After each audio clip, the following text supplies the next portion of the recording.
available at such a short notice for me to share with you the view of the situation that we find ourselves at, not as a university, but as a country as a whole. I've met many of you on the 26th, after the 26th of June last year, when I was assuming the role of the Vice Chancellor. I was then designated. And of course, those are different circumstances. But nonetheless, what hasn't changed is that this university will go through this current challenge and emerge stronger. And we hope that the national system of higher education, which is very crucial for the passing of knowledge to the next generation, is managed in a sustainable and enduring manner that ensures that these institutions, this one in particular, does not only survive the next 10, 15 years, even 100 years in this next century, but beyond, because universities, as I mentioned earlier, are among the most resilient institutions that face all the vicissitudes of the current times, but they have the stamina and the resilience to endure for thousands of years. Now, the point I'm trying to illustrate this is that obviously I'm the first Vice Chancellor to arrive within 6 weeks of being in the office, trying to clear my files, landed to the crisis. I was trying to even find my way around the university. But I think that presents an opportunity to rethink how we manage situations and help in crafting the national narrative around, the fee issue in particular and the sustainability of the academic project. I think there are three things I want to highlight, then I will leave it to members of the call to ask me some question. We are currently sitting at around 1 billion rand of student debt in the university, which has doubled from 2017, more than doubled rather. At the time, it was at around 450 million rand. Now we are sitting at 1 billion rand. That is a debt ceiling beyond which we cannot sustain a brighter future for the university. Vice chancellors come and go, students come and go, but we need to ensure that this university endures. To repeat what I said earlier, that the next generation and the next generation of children who will study here post our time inherit a world-class global university that has shown itself to be in the lead of tackling some of the pandemics we faced, including this one.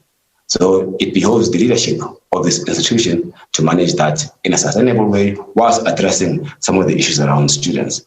I will answer specific questions regarding the details, but for now I thought I would just give you my high-level vision of how I see this university as one of very few world-class universities of the Global South that can help us tackle big issues of the day. So I think with that, Chair, I'll hand over to you to address things more specifically. Oh, but before I do that, I'd like to also say that I was obviously disheartened at the level of escalation that played itself out in the Braamfontein Central Business District with the sad loss of a bystander who lost his life yesterday in that situation. And I think my condolences go to the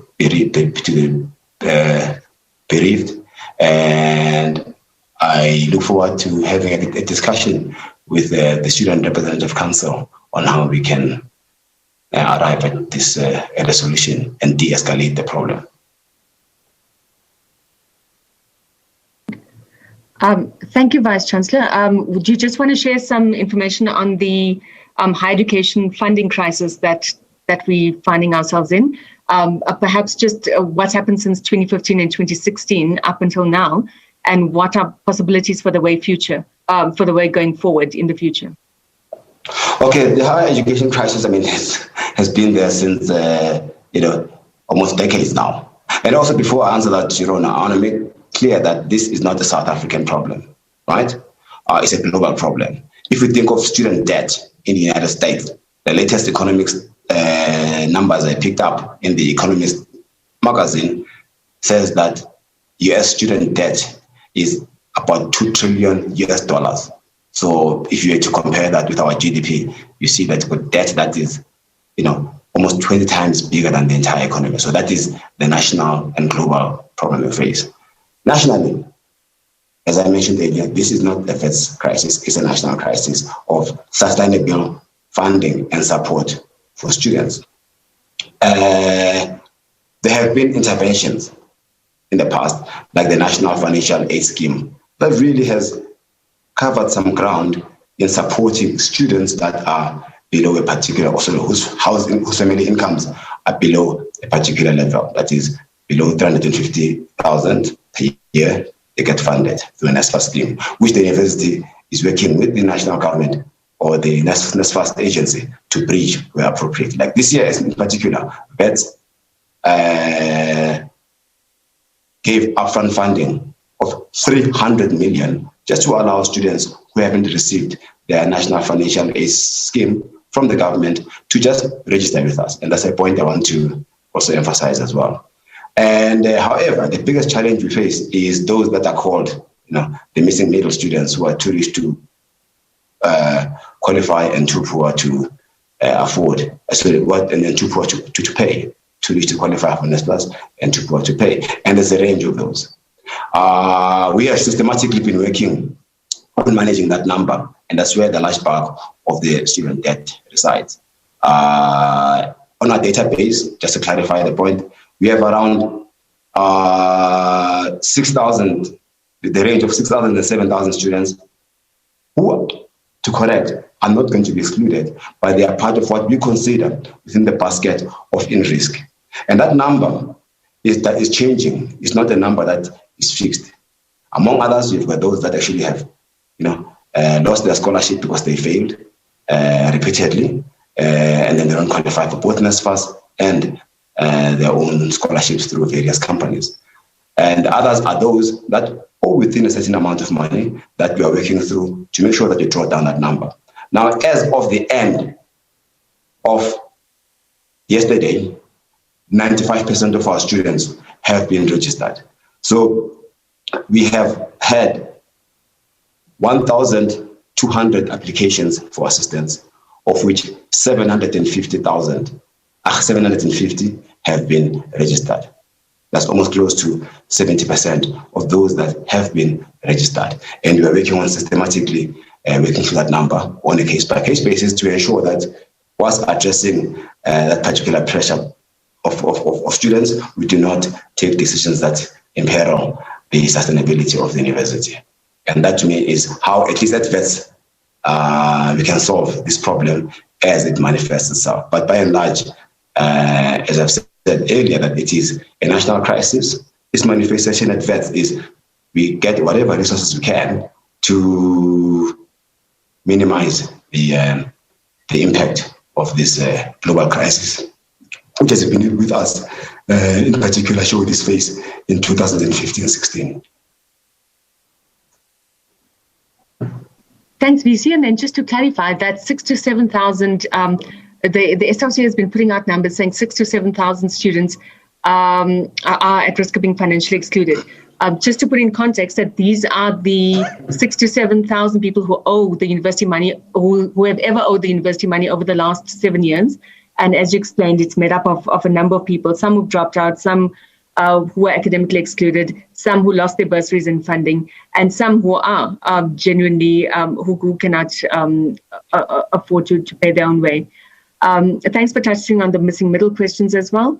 And then could you perhaps just share with the media what Wits has done? You're saying that 95% of students have registered. We know that online learning is continuing this week. We've had about more than 25,000 students log on this week onto the online learning platforms. And the academic programs going ahead in that regard. But we've also extended registration. Could you just touch on that a little bit? Yes. First, in my last meeting I had with my team, with the SRC executive, we, excuse me, I've been talking about this morning. Apologies. The last meeting we had with the SRC, which was, I think, on Tuesday, was that I actually, in consultation with the CFO, put forward what I would call a special relief COVID fund, a once-off Vice Chancellor's COVID relief fund of 10 million rand, and that's on top of the 17 million rand we put for the hardship as a once-off, noting that, some students and have parents who have, during this last year, fallen through the hard times. So that is actually our unbudgeted, extraordinary relief effort that we thought would help ameliorate the situation. And we have extended also to allow for the numbers of students, the remaining number of students who have not yet registered at both undergraduate and postgraduate. We've extended undergraduate enrollment to the 17th of March and postgraduate to the 12th of March. Thank you, Vice Chancellor. We'll now move on to the Q&A session. There is all these statistics and facts and figures are available on the Wits website. The number of students who are registered, the number of students that we assist through financial aid scholarships and bursaries, which amounts to more than R1 billion a year, the amount that Wits has committed through different funds to assist students, and the number of students who have been registered. So all these facts and figures are available on the Wits website as we speak. I will post the link in the chat as well. Let's move directly into the Q&A session. I know that we've got about 45 minutes left, and I think it would be useful to just hear from the media directly, as is the purpose of this media conference. We know that the minister will be having a conference at 11 o'clock today, a press conference, which many of the media would want to join as well.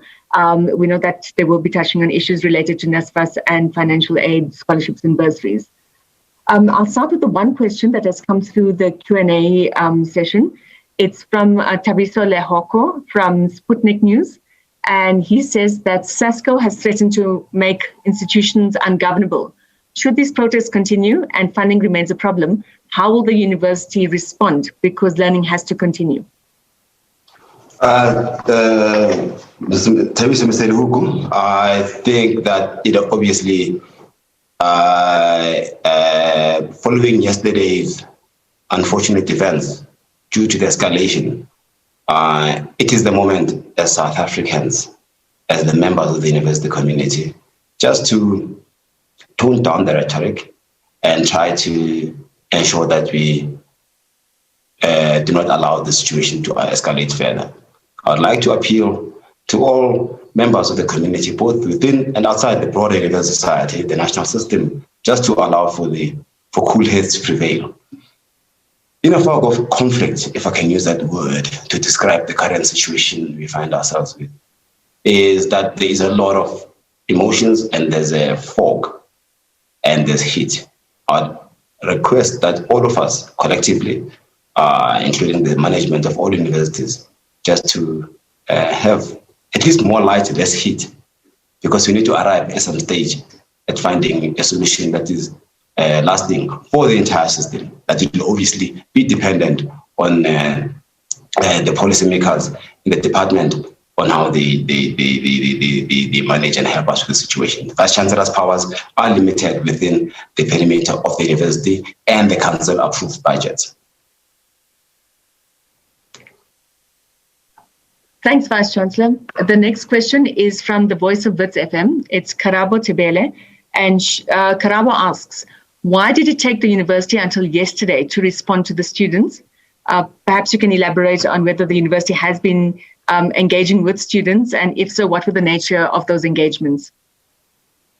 Yes, I want to correct one point without, of course, turning this into a discussion about, the management of that said and the SABC said. I think that would be not appropriate at this level, but I'm just going to put facts on the ground here.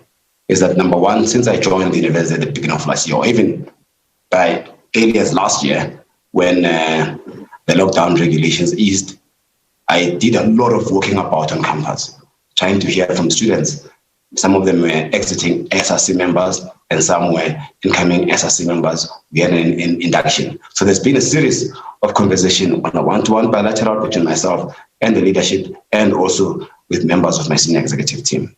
Since I joined the office at the beginning of January, when I assumed the role of the VC, the dean was assigned as a representative whose assignment is to look after student affairs, to start a conversation and deal with some of the requests and demands that the students had made. That was followed by a team that I established of senior executive team members to meet with the SRC. And I think to this day, we've met almost 8 times. At the last meeting, as I repeat, that I was at last week, that's when I actually, as a means of finding a solution to prevent this from happening, given our limited resources, was that special 10 million rand COVID fund and the extension of registration. So all these other concessions that have come along the way have been because of a result of what we can afford, what is sustainable and what is not sustainable. So we have been meeting the SRC throughout this period. And finally, on Monday, I tried to reach out to the Tuesday night, before this, to the SRC president, to have a one-on-one with him and get his team to come in and meet us. And that is something that the dean, we are meant to have met them yesterday, but there was this incident. And today we are having another meeting. We are always reaching out to talk to them and find out how we can agree. And there are things that we cannot all agree on. And I think that is the reality. Okay. Thanks, VC. So following on from that, Hello asks, did the university genuinely believe that the large-scale deployment of heavily armed paramilitary and police personnel was the best response, as opposed to, say, a dialogue with students? Like, did you think that the students could be beaten and shot into submission, particularly considering that this kind of protests have been occurring year after year, and this repression has never worked in solving them? So it's quite a loaded question, but basically, I think the three points that they're asking for is, was the deployment of heavily armed people, firstly on campus, if you could comment on that, and then did you have any say? Did you have any say in the police and what they did yesterday? Did you ask them to be deployed yesterday? Yes, the answer for the last one is simple. I'll answer the question in reverse order. On the police deployment, I want to put it on record that I wish the Vice Chancellor, people assume that the Vice Chancellor has got executive policing powers. The leader of the university, members of the core, is an academic and an administrator of the university whose jurisdiction ends within the perimeter of the university, right? Anything outside of the university is public order by either JMPD or SABC, and that is out of my control. Internally, and that is the point number one. And I just want to make that clear, that even if I wished, I would not have had those powers at all. And therefore, the university wants to make it clear that there was no call coming from the side to do that, because it's not within our mandate in any case. We are not law enforcement officials. That is a public order matter. Internally in the university, first, I want to correct one fact that is not correct. These security members are not armed, right? No one carries guns here. That is not true. And secondly, with every start of the academic year, we need to ensure that we allow protests to take place on campus within parameters, within reason, and allow the continuation of the academic process. And that is something that every management of this university has ensured. And to this day, there haven't been any injuries on campus, as far as I can recall. They've all happened outside. So the university needs to correct that misconception. Thanks. We're obviously talking about this year. I know we saw what played out in 2015 and 2016. Akwana from Reuters. Just on that, this year, no police were called on campus. Okay. There were no police called on campus. Yes, in 2015 and 16, because the situation escalated within the university, the police were called. But within campus, it is just the normal, security of people just manning the perimeter of the university to ensure that there's appropriate access control and allow the registration to continue seamlessly. Okay. So this year, no police was called. Okay, got it. Next one. Akona Machoba from Reuters News asks, how much of the hardship fund has been used to assist students facing possible financial exclusion this year? and how much money remains in the fund. Perhaps you can elaborate both on the Wits Hardship Fund as well as on the Wits COVID-19 Relief Fund. So that would be 20 million rand in total. Yes, on the Hardship Fund, as I mentioned earlier when I gave the introduction, 17 million rand, which has been allocated. And last year we increased the number from 10 to 17 million as part of the Hardship Fund. That is worked through by the SRC and the appropriate officials in the university who look at the hardship on a case-by-case basis. Again, this year, noting that we are in a situation that is abnormal, right? A special 10 million rand, 10 million rand once-off fund was there to deal with those cases of students who have fallen through, the cracks because of parents losing their livelihood. And three, that is on top of the fact that the university invests something to the order of 27,000 of the 37,500 or so students at Wits are on some form of scholarship, financial aid, or bursary, right? Some of it is Wits internal bursary, some of it is scholarship they got from outside, and Wits augments that. So that comes to about 1 billion rand that the university dedicates to this management of scholarship on a year-by-year basis. And then we have these hardship funds that bridge the gaps where the scholarship and funding officer cannot afford. And that is at this stage within the limit of what the university can sustain. Okay, so that answers the next question, which came from Anastasi, which is saying the main issue here was around financial exclusion in the last few days. And that is for the university to ensure that students with historical debt are allowed to register. Does the university have any other proposals to resolve this issue, aside from the Wits Hardship Fund, aside from what we're already doing? Are you willing to negotiate on a way forward? Do you have yes, and also the negotiation on the way forward is that, sorry, yeah, the negotiation. Are you in a position to do that as the university? Okay, that's sorry about that, Shivana. I didn't get that.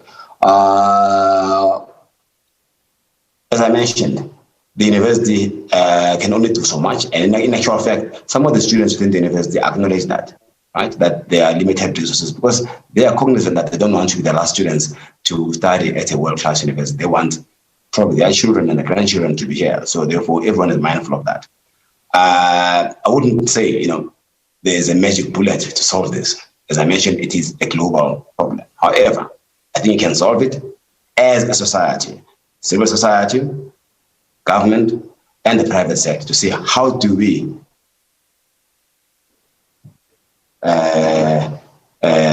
not go back to the situation that we found ourselves in today or yesterday, and the ones that we found ourselves. Even every year, there's been protests over this issue. We try to patch here and there, but we've never really found a sustainable solution going forward. And I think that is the challenge. And I think as part of my mandate now is to focus on that and see how we solve it.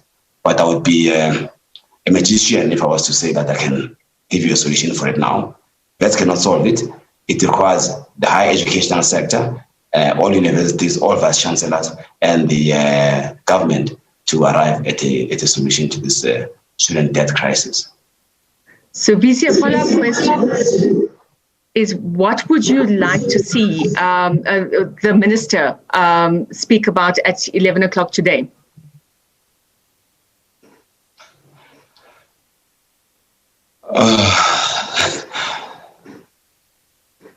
I would like to, of course, my job is not to prescribe to the minister what to do, but I'd like to see him present a solution to this, at least give us ideas on how to present a solution. The minister sits with the budget, he sits with the cabinet, so they've got a high-level overview of the national crisis. So therefore, what I'd like to see, at least guidelines on how the universities can manage their fee increases through government subsidy, and also how they can, where they possibly can, support us in terms of appropriate subsidy, which over the last year has flatlined as well. Again, the government, we are doing all these interventions against subsidy, which is not growing at university from the state. So now we actually have to scrounge within diminishing resources to try to support students. And again, that is unsustainable. So I think I'd like to see the minister, if I may, just give us an direction of which route to take. And I'm aware also that, of course, on their side, the economy has shrunk by 7%. The national coffers are also, not there unlimited. So it's a tough question, and I've got no direct answer for that. But I think at least we need guidance as a university sector of how we can do it. And vets alone cannot solve it. So I wouldn't, as a vets VC, proclaim to be able to solve this crisis. Thank you. VC, a follow-up to that was, do you think that the HERE Commission's report of findings have been sufficiently implemented from 2017 to date? What is interesting about the HERE Commission, it was obviously before my time, because that was in 2017, and the person who was closer to the conversation in that regard was the previous Vice Chancellor and some of the members of the Commission and the University of South Africa, right? And that was part of my first assignment, actually, when I joined, is to actually familiarize myself with those documents, because that was the conversation taking place at VC level, awaiting the then presidential implementation. So I wouldn't be in a position to say that this was in the recommendation, but I know that some of the recommendations of this HERE Commission were not implemented.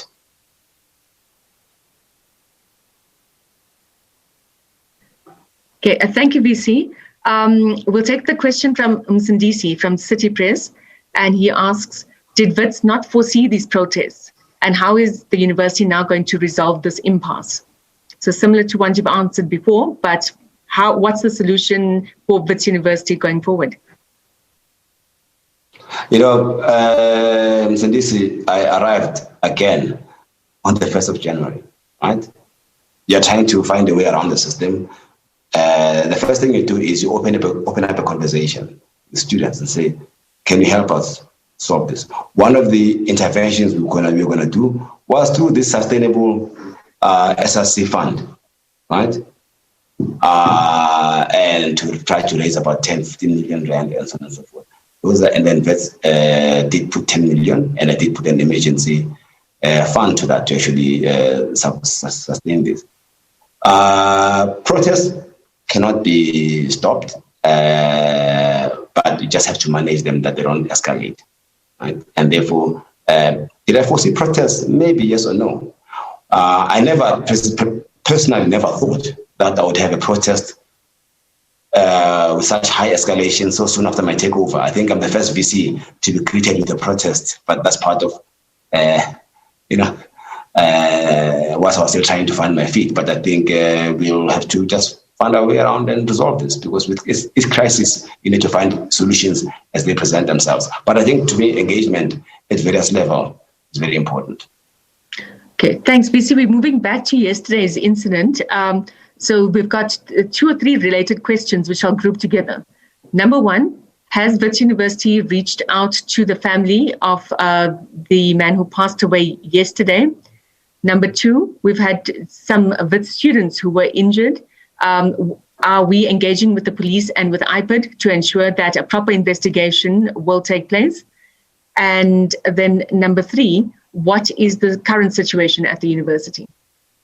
From within the university campus itself, for the last 3 days, things have been proceeding normally, under the circumstances.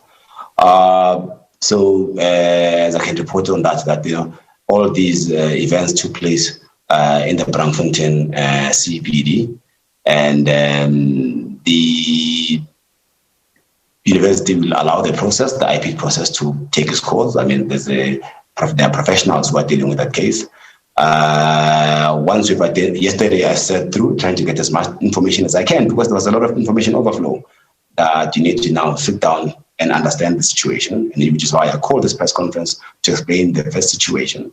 And of course, the next we've actually sent out messages of condolences broadly around this issue, and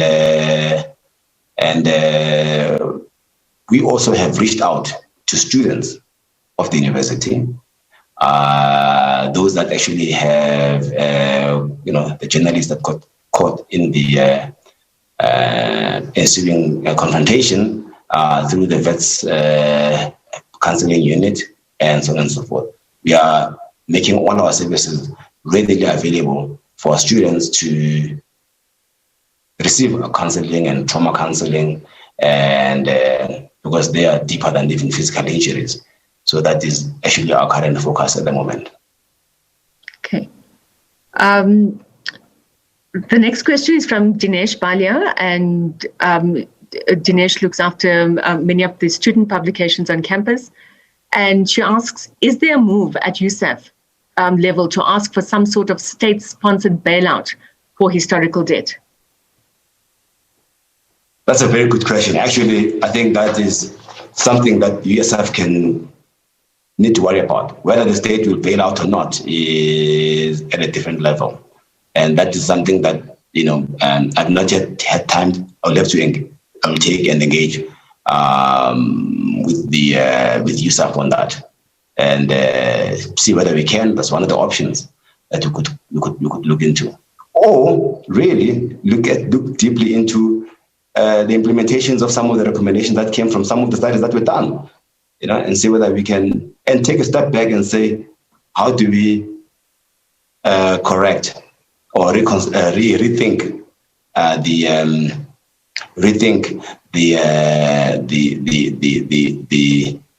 the implementation of 2017 that is more sustainable. Clearly, we've reached a ceiling now, so that will require dialogue. Maybe that the bailout could be one of the many solutions, but it's not the one size fits all. That you can say bailout, then you solve the issues. You've seen that bailouts don't work sometimes. So it's a question of how do we, as USAF, as the higher educational departments and treasury, work out the process of what can be implemented that is sustainable beyond just bailouts. The next question is from Edwin Naidu, and he asks, what is your solution to eradicate this 1 billion rand student debt and to ensure that there's no recurrence of protests and loss of life and injuries? And more importantly, what is Wits's take on the unnecessary SAPS violence? Was anyone at threat to call for such action? You may have answered that. And Edwin, the VC, has indicated that Wits did not call the police onto campus yesterday, or does not have the power to do so as well. So VC, if you could answer that question. What's the solution to eradicating the 1 billion rand student debt and ensuring that there are no recurrence of protests? And then secondly, what's your take on the unnecessary SAPS violence? I think the one on SAPS violence has been answered, Edwin, that actually it's a public order matter. And we were concerned, and I think it's regrettable that someone died because of what I would call, disproportionate use of containing the protest. And I'm not saying this as someone who's an expert on riot control, and I think that the situation could have been resolved better. But I did answer that one on calling the police, so I think that was addressed earlier. On the issue around how do you stop future protests? Protests at Wits have been there since the 1970s.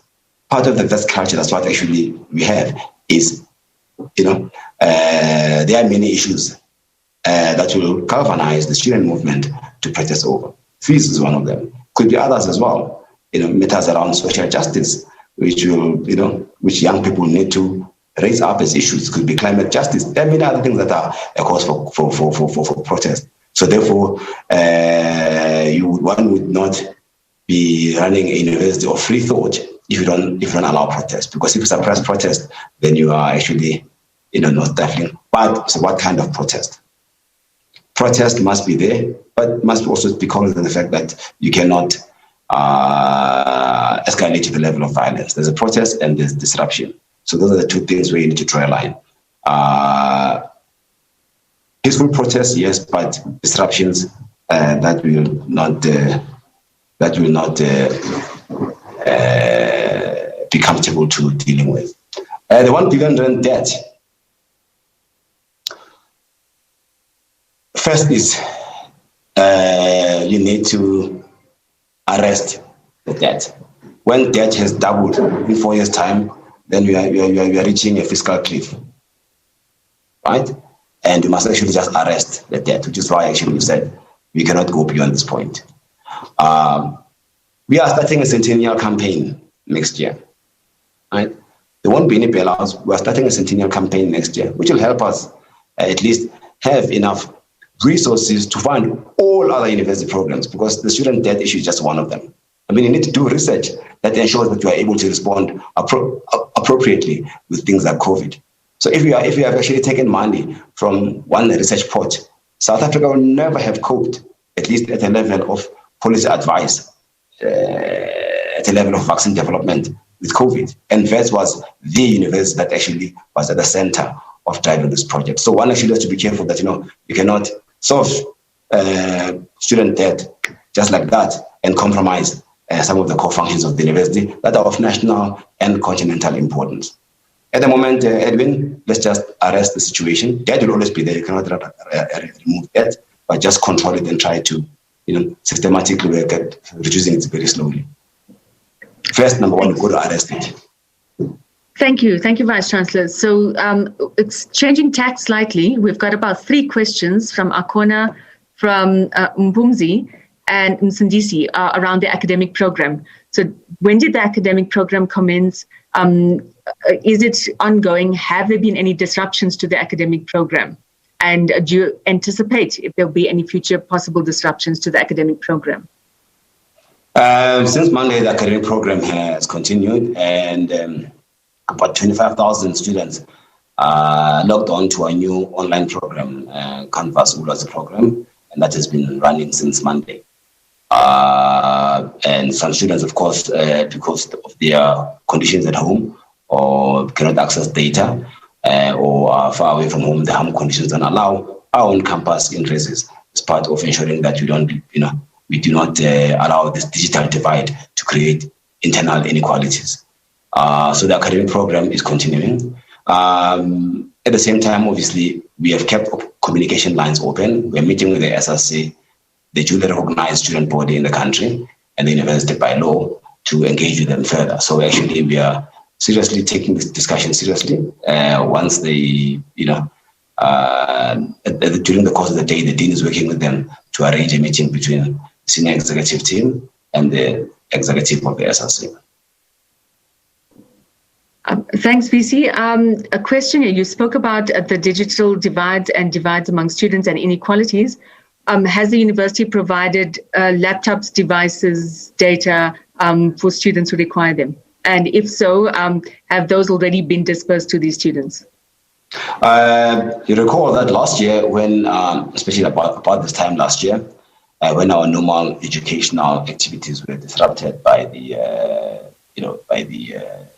spread of COVID, and then the universities had to be decanted, we were able to pivot towards online learning. But we realized that about 5,000 students within our university, when they went home, they never had devices. Nor did they have data that those that live in homes with Wi-Fi can access. We provided through zero base rating with MNOs, the tech companies, for zero rating at 20 plus 10 gigabytes. Right, that is the data that the students have. And this year we've also arrived at the same, more or less the same arrangement as well. We provided devices to those in form of a pool, a loan pool, 3,000 to 5,000 devices that are part of now our pool that we sourced from the sector, and that was also part of our intervention, and then data and loading of software that will allow the academic program to continue to ensure that even those that do not have the appropriate facilities working remotely can access with the same level of access as those that come from families that can afford. And in extreme cases, despite COVID, we ensured that we bring some of the students onto campus whose home conditions just don't allow for them to meaningfully benefit from this online learning. A question on student engagement. So you've said that you've had meetings with the SRC. However, many other organizations have also submitted demands to the university. Why has the university not responded to all the groups who have submitted demands? As far as I can interpret the statutes of the university, right? You can talk, as I mentioned, you can talk to other student formations, but you have to have one formal structure. There's one executive management of the university. There's a recognized labor at university in various forms, and there's also a recognized structure that is enshrined in the Higher University Act, and that is the SSC, right? Demands can come, the dean does receive those demands, but we respond to them in a way that actually ensures that it is aligned with the structures of the university. I think that is something that is, we cannot compromise on that to ensure that you've got appropriate governance in place. There is a democratically elected SRC. I might disagree with them, but they are a structure that I will engage with on this. There are student societies that deal with other issues other than this, like surfing society, chess society. Yes, we do meet them as part of the broader CSO, clubs and society engagement. Thanks, VC. Another question: do you think that the university will go back to being a contact teaching university? Will you look at blended learning options? And if so, could you accept more students who can study online? That is a question that everyone is asking globally as well. I mean, all times higher education and all other higher education authorities are dealing with that question. What is the future of learning, teaching and learning post-COVID? One thing that's for sure, we'll not do online forever. Online is not the means of fully online. We need to move to what I would call hybrid and flexible mode of learning. So we are now actually thinking of the future of education where we do both online and physical contact, because physical contact is important to create those networks that you need for young people to learn through peer learning. So therefore, I think there are limits to the online program. So that, I think, to me, is I see the future of learning as just something which is a mixture of both, depending on the subject and depending on the course material. And I think that is the opportunity that COVID has presented to us to rethink the way we've taught over the last 1,000 years, effectively. The one on whether we will be. We are a contact university. I mean, one must not deny that fact. I mean, the correspondence university would be, the University of South Africa. We are a contact university. However, possibly one of the means we can look into is to increase certain online streams for those that can not afford to come. That allows us to increase access. At the same time, we don't want to run a parallel university as well, right? A university of those that are Wits on the ground and those that are online Wits. You've got to be careful here. We are one university. So therefore, the major said that we dedicate many, for those that cannot afford online. I think you'll be creating a two-tier system that is not appropriate. The last two questions that I have in my list are around institutional culture at universities and higher education. How do we build a more humane institutional culture at universities and within the higher education sector? I cannot speak for the other higher educational sector. I mean, we've got other VCs who are in charge of that. And I think before this unfortunate escalation, I was actually going through a process of of meeting staff. Okay, not meet them physically, but to actually explain to the staff the vision that we have for the university. And among the key pillars of this vision is institutional culture, right? How I can create an inclusive culture that actually respects and that pushes for excellence, but at the same time respects our diversity. And that is something that will be work in progress. And I've started that conversation with all academics, all professional and administrative staff to actually think about, as VET turns 100, what is the VET that you want? That I cannot say this is a culture I can impose. Culture is grown from within the university through dialogues. And that was actually what occupied me over the last 6 weeks, to allow one, should I be installed as the Vice Chancellor, the opportunity to articulate my vision. Okay. We've got one journalist who feels that the question around IPID wasn't answered sufficiently. Will you be putting pressure on IPID to speed up the investigation into the matters, incidents which happened yesterday, both involving the students who were injured as well as the man who passed away? Of course, I mean, you don't want this to be a cold case, right? I mean, things must be done by the professional that are meant to do their job as expeditiously as possible. That is a given. Thanks. And then one more question from Akona, and she says, the University of the Western Cape has recently taken the decision to financially clear all students to register this year. What is your view on this, and what is stopping Wits from following suit? My view on this is not for me to judge what other universities are doing, right? As I said, that this is a national crisis with its own institutional uniqueness. As far as VET can go, this is where we are at. Just doing something because I don't know what actually parameters or data informed the Vice Chancellor of UWC to implement that. Maybe it's got some, so I don't want to actually copy paste the template that has been used elsewhere. We need to work out the template what actually works for VET, and noting the VET's institutional position as a global African university. What can we do in a sustainable way that, at least from the VET point of view, will ensure that we address student debt, which is a national problem, and also ensure that the university endures for generations to come.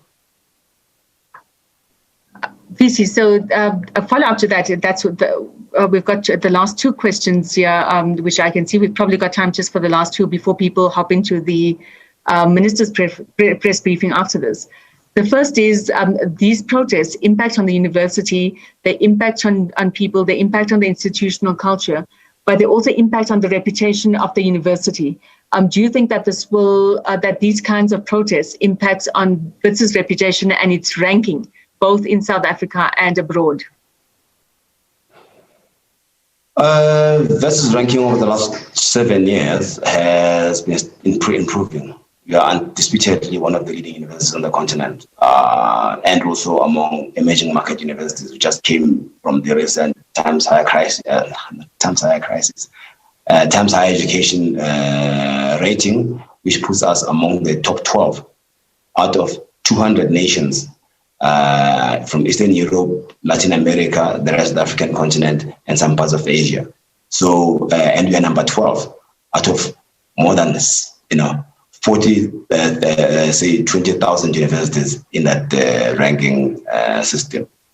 And obviously, if people see an element of instability in the system, it will, not reflect well on the academic reputation of the university, rather not on the academic reputation, on just the perception of the university.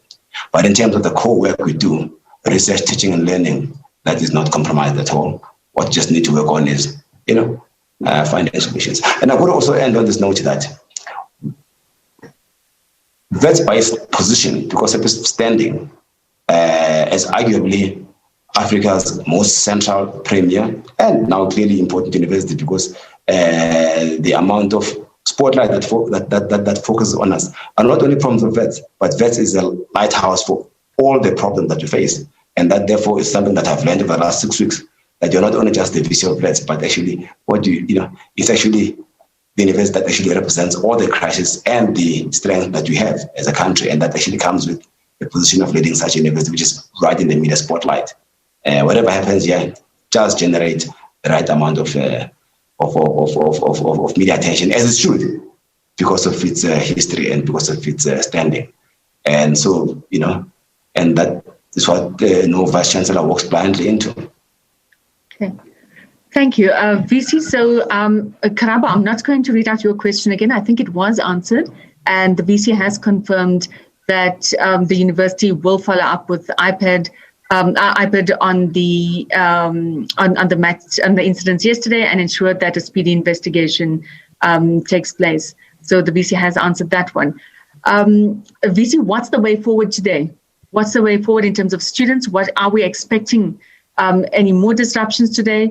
Do we think we are seeing that students are mobilizing both in Johannesburg, in Braamfontein, and nationally, and online as well? So what's the way forward for today, for Wits? We're opening up lines for dialogue with the student leadership.